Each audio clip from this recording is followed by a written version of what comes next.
श्री विष्णु पुराण छठा अध्याय से सामवेद की शाखा 18 पुराण और 14 विद्याओं के विभाग का वर्णन। श्री परशुराम जी बोले, हे मैत्रेय, जिस क्रम से व्यास जी के शिष्य जैमिनी ने सामवेद की शाखाओं का विभाग किया था वह मुझसे सुनो। जैमिनी का पुत्र सुमंतु था और उसका पुत्र सुकर्मा हुआ।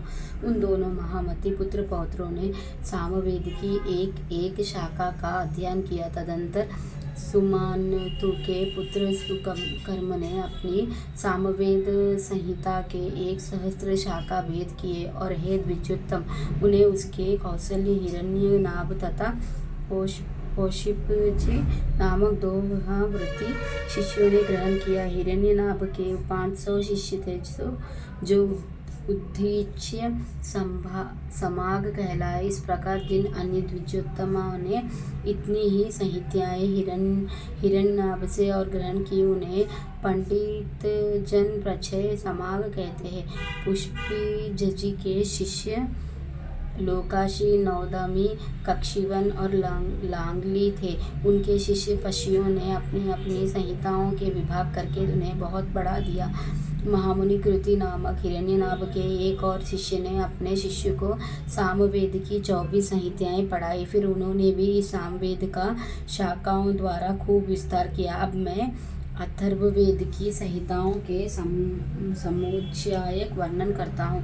अथर्ववेद को सर्वप्रथम अमित तेजोमय सुमंतु मुनि ने अपने शिष्य कबंध को पढ़ाया था। फिर कबंध ने उसके 2 भाग कर उन्हें देवदर्श और पत्य नामक अपने शिष्यों को दिया। हे द्विजोत्तम, देवदर्श के शिष्य मेद, ब्रह्मबली, शौलकायनी और पिप्पला थे। हे द्विज, प्रत्येक भी जाबली, कुमधि और शौनक नामक 3 शिष्य थे जिन्होंने संहिताओं का विभाग किया।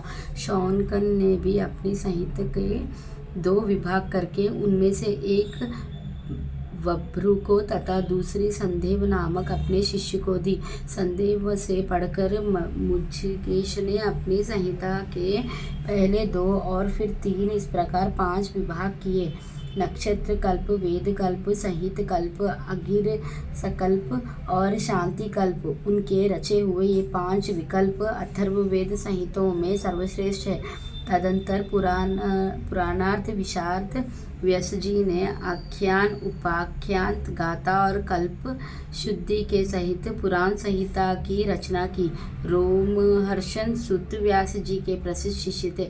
महामती व्यास जी ने उन्हें पुराण संहिता का अध्ययन कराया। उन सुत जी के सुमिति, अग्निवार्चा, मित्रयु, शासनपायन, अकृतवर्णन और सवर्णी ये 6 शिष्य थे।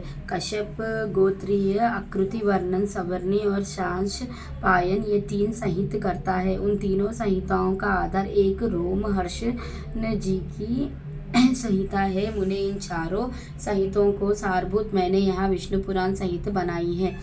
पुराणज्ञ पुरुष कुल 18 पुराण बतलाते हैं। उन सब में प्राचीनतम ब्रह्म पुराण, प्रथम पुराण ब्रह्मा है, दूसरा पद्मम, तीसरा वैष्णव, चौथा शिव, 5वां भगवत, छठा नारदीय और 7वां मार्कंडेय है। इस प्रकार 8वां अग्नेय, 9वां भविष्यत, 10वां ब्रह्मवैवर्त और 11वां पुराण लैंडंग कहा जाता है तथा 12वां वाराह, 13वां स्कंद, 14वां वामन, 15वां कूर्म तथा इनके पश्चात मत्स्य, गरुड़ और ब्रह्मांड पुराण है। हे महामुने, ये ही 18 महापुराण हैं।